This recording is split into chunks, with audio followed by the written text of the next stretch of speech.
welcome everybody to Cinema Royale, the official podcast of punchdrunkcritics.com. I am Travis Hopson, and as you can tell from my background, as always, we are talking Scream 6. This one came out pretty quick compared to some of the other ones. The Scream was just, a year or two ago? Joining me to talk about it is my man, Eddie Pasa. What's up, Eddie? How you doing, man? Doing okay, man. How are you, Travis? Thanks for having me on here. Absolutely, man. Good. And I wanted to have someone, and maybe I'm wrong, but my gut tells me that you are probably more into Scream than I am. Everybody knows I am not the biggest horror guy. I have some that I like, and Scream has never been my favorite franchise. So I want to have somebody that I feel probably has more of an interest in the franchise than I do on the show to talk about this one. And this one, which the directors, Radio Silence, have been boasting will be the most violent of the franchise yet, the most violent Ghostface ever. The plot takes the characters to New York City. So you got Sam and Tara, the sisters who were introduced in the last Scream film, are together, and they're now in New York City trying to move on. And of course, a new Ghostface emerges because there will always be a Ghostface. Ghostface is eternal. Right? There'll always be somebody willing to pick up the reins and put on the mask and be Ghostface. And there's a part of me that's fascinated by that. And I feel like Scream has really earned its lore, right? So like this movie, I think probably more than any other films, really uses its backstory and its history, its mythology to create a new mystery. The other ones, you got your rules. This one has its rules too. They all have their rules. This one now introduces a little bit more cynical stuff about horror franchises and so forth and so forth. But in terms of using the lore to create a new mystery, I feel like this one does one of the better jobs. Like, I feel like it's a lot of lip service in some of the other Scream movies. But this one, I think, does a really good job of using the background to create something different. So I really enjoyed this, and I found myself liking this a lot more than I thought I was going to, and it genuinely shocked me. From the opening kill alone, there's always the opening kill in every Scream with a famous person getting sliced and diced. From that, it always sets a tone for the movie, and it really did for this one because it was probably the most violent intro I think the franchise has had, and the movie is by far the bloodiest, and it actually stunned me, which is not easy to do. But Eddie, like I said, what do you think about Scream 6, man? Scream 6. I enjoyed it. I mean, I enjoyed it. It was at its very base, it entertains. It honestly takes off at 100 miles an hour and does not stop. Yeah. And that's because, yes, you can rely on the backstories. You can rely on the established lore of the previous 5 films. So Radio Silence and the writers use that to their advantage. However, once I left the screen, when I left the screening, I was in a pretty good mood about it. But then I started to notice some not inconsistent. You didn't start thinking about it, did you? You didn't actually start thinking about the movie. Oh, come on, see, I was going to say. But here's the thing: even with something like Friday the 13th, the 2009 Friday the 13th, you can still. Oh, I loved it. That's the thing. It like even though I think about it after the film, I still enjoy it. I still watch it, and I'll definitely watch this one. I mean, no problem. This one's a decent movie, but without getting into spoilers.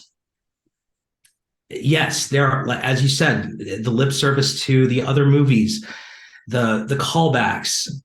They start to take a little bit too much precedence to the point where the entire plot and the story are lifted almost straight out of one of the previous films, and that kind of rubbed me the wrong way. Really? That's interesting. No, keep going. But the performances are good. The performances are good. The filmmaking is fine. It's just when you start to rely on the same thing. I mean, yeah, you're not. There's a fine line between expecting the same, the same vibe of a movie that matches the rest of the franchise, yeah, and wanting something new. And I feel like we got Rise of Skywalker with this one. Ooh, that's like the worst possible comparison you can use for me, because I despise that movie, and I'm like, wow, that's like a real that's like a nut shot. Like, I kind of don't mean it to be, but I kind of don't mean it to be, but it's in the same vein. I have to look at the similarities between one of the past movies. I'm not saying which one, and this one, and the similarities are way too striking. They even refer to it at one point in the movie. They refer to the exact film that I'm talking about. right, but I feel like this movie refers to basically all of them at some point. I mean, like I said, this is one of the Screams that I think uses the entirety of the Scream lore to build its story. But I like it because one of the things that Scream does that like you mentioned, what you mentioned, Friday the 13th earlier. Mm-hmm. Yeah. That earlier. One of the things that Scream has going for it that a lot of these other horror franchises don't have going for it is that each one has to create a new mystery. So you go into each one, like we know who the villain of Friday the 13th is going to be, like walking in, like, and we know who the villain of Halloween is going in. Like we know that. So it's always just got this kind of static feeling going into every single one of those movies. Like I already know what I'm in for. With each Scream movie has to create a new mystery and make one that is as compelling as the last. And look, that's a difficult task. You don't expect them to always be able to pull that off. But at least there's something going into each one that you feel like, I don't know exactly where this is going to go. And I felt like really good going into Scream 6. I had no idea where this one was going to be after the events of the last one. And I know a lot of people are trying to make it seem like them going to New York is a big deal. They've left they've left before to go to other cities. That's not that big of a deal, except the fact that it's in New York City, which, New York City is its own character in its own right. But yeah. But it's like, for me, I thought the mystery that they created here was, they did a good job of making it obvious, but not too obvious. Like there's an actor who's in this movie who, as soon as you see him, you're like, well, that person's obviously the bad guy. And it's like, because that person who he has to be the bad guy. And they don't, and so it's one of those sort of situations, but it's not that simple. Like there's more to it, obviously. There's more to it. And I think they do a pretty good job of making the mystery of this one just compelling enough, where you feel like you know exactly where it's going, but the true answer is just out of reach. And I think they did a pretty good job with that. And then they ply you with one of the best visuals of the entire series, something you've never seen before. And I remember being in the screening and watching this. I'm like, they're really doing this. I'm on board. Right. I can, I was totally down with it. I'm not going to reveal what it was. I think you have a good idea of what it is. I think so. But it was one of the series. It was one of the franchise's best shots, best sequences, best reveals, and what they did visually with it is super good. What did you think about let's talk about some of the characters that are in this one. So you got the return of Melissa Barrera and Jenna Ortega as Sam and Tara, the sisters. Jenna Ortega is red hot right now. Yeah, I feel like her character takes a bit of a step back in this one. I don't think she has quite as much to do in this one as you might think she would, considering how hot she is right now. But she takes a bit of a step back, and Melissa Barrera kind of steps forward a little bit. But there's also a lot more characters here. You also got the return of, Courtney Cox is back as Gail Weathers, and the big return of Hayden Panettiere as Kirby.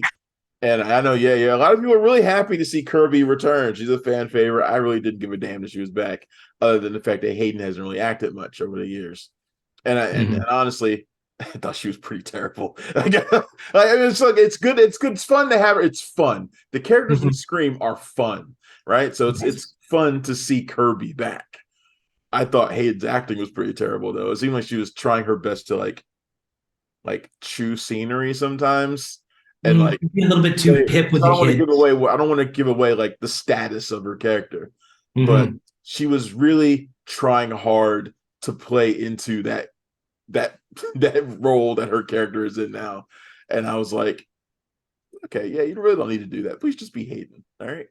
I actually kind of dug her. I'm gonna come because her sense of fun People is around what, me loved it. The people around me loved her.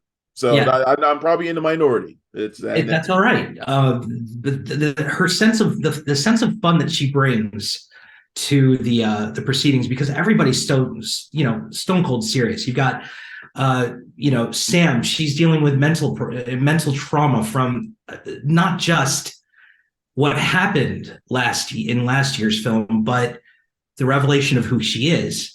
and also that the people online think she's a killer and not a victim.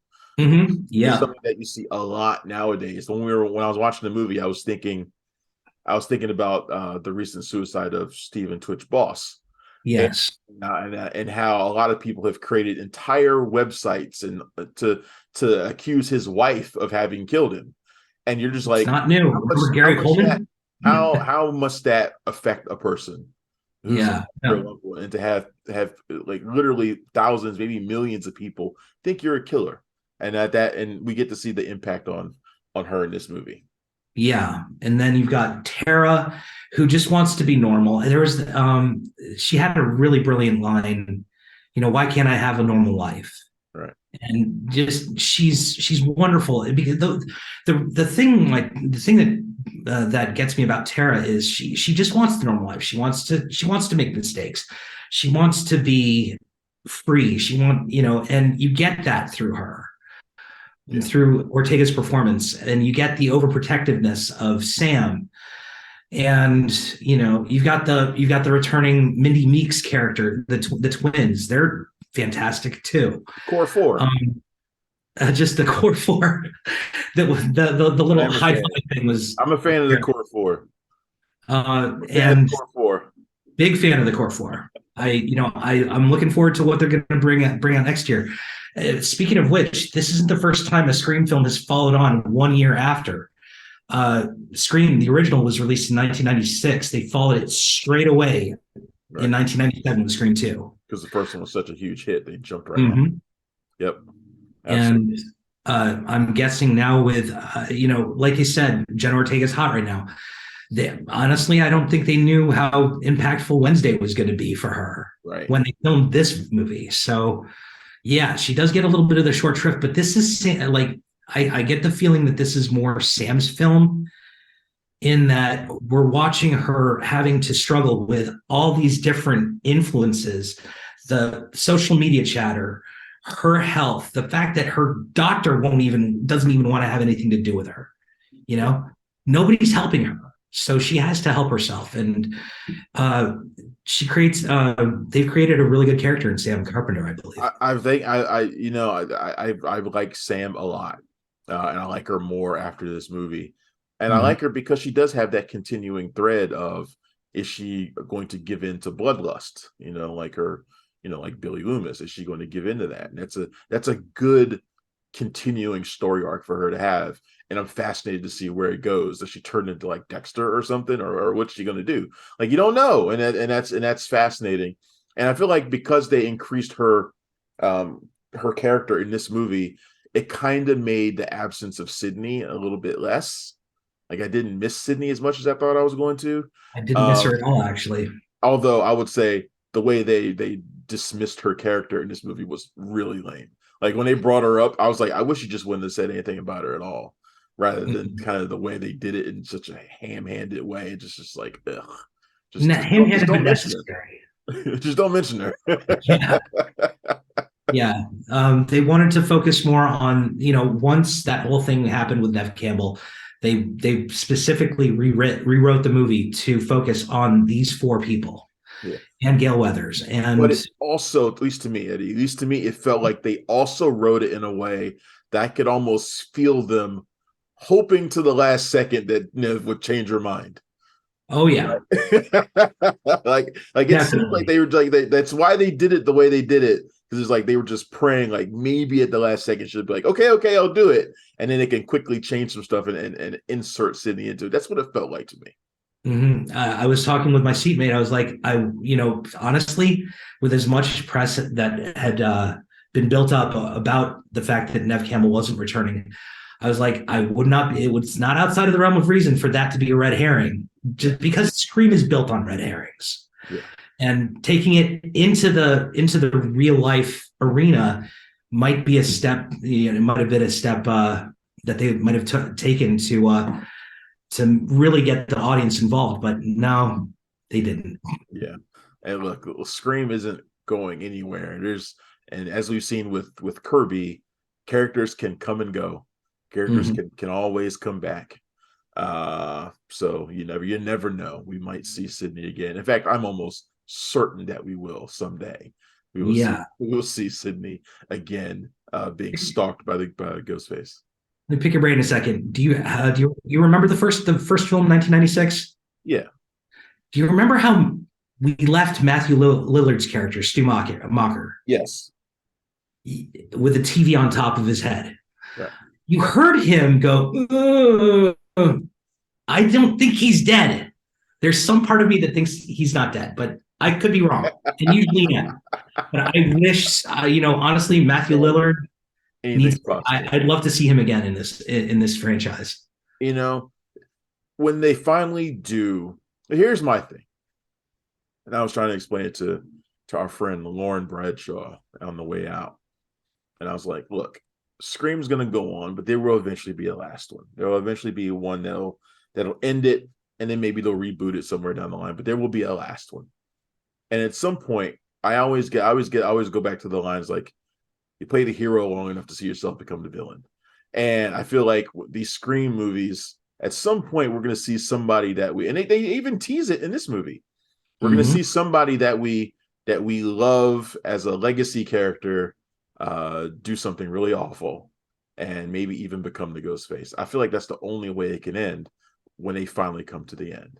But like I said, I don't want to say too much more than that. I kind of want to see that happen, man. I actually do want to see it happen. There are certain characters I want to see do that. I want to see become the bad guy. I want to see that happen. So, but we can hope. Yeah, we can hope. I love this one. I would actually go see it again. In fact, I probably will with some friends who have not had a chance to see it yet. I think Radio Silence, I hope they come back to if they do another one, which I assume they will. I hope they keep. It's already in the planning stages. Is it? I don't know. Yeah. But maybe it is. But either way, I want them to keep coming back and keep doing them, because I think they're doing a really great job of giving these new Scream movies their own identity, while playing with the details of the previous films. And like I said, this one is the most violent by far, and I hope they keep that up, because I'm sick and tired of PG-13 horror movies. I hate them. I had fun with Megan, but I was also annoyed as shit by how offensive it wasn't. It was sanitized. Have you seen the unrated cut of that? Yeah. Have you seen the unrated? Yeah, I've not watched it yet, but I want to. I'm going to. Good. It's very, very good. That's what I want to hear, because I like I said, I hate tame horror movies. The ones that aren't afraid to push the limit are the ones I tend to like. So anyway. Yes, definitely. All right. Well, Eddie, this has been fantastic having you come on here and talk to me about Scream 6. Tell me a little bit, tell everybody who's watching or listening where they can find your work at now. You can find me at dcfilmdom.com. The other site that I used to write for shut down, so that's just going to be my main site. So we're on Twitter at dcfilmdom, and we're on Facebook and all that other good stuff. All right. Thanks again, Eddie Pasa, dcfilmdom.com. I am Travis Hopson. This has been Cinema Royale. We've been talking Scream 6. You can find me every single day at punchdrunkcritics.com. And if you're in the DC area, this is Oscar weekend. I will be hosting our annual Oscar night party at the Arlington Cinema and Draft House. Me and Tim Gordon up there talking shit for 5 or 6 hours. It's a long night, but it's always a lot of fun too. There'll be plenty of prizes and jokes, and hopefully nobody gets slapped this time. We don't know. It happened before. It could happen again. Maybe somebody gets just straight beat up this time. Who knows what could happen at the Oscars now? All bets are off. But if you're in town, go ahead and check that out. It's only $20. You can find tickets at dcfilmsociety.org, I believe is where you can get tickets at. Or just look up Oscar Night Party on Facebook or something like that. Or look up DC Film Society on Facebook. Anywhere, it's easy to find if you're in the DC area. That's it. Thanks for tuning in. I will see you next week. Goodbye. Thanks for checking out the show. If you like what we're laying down, please subscribe to our channel and click the bell to receive notifications for all of our latest stuff.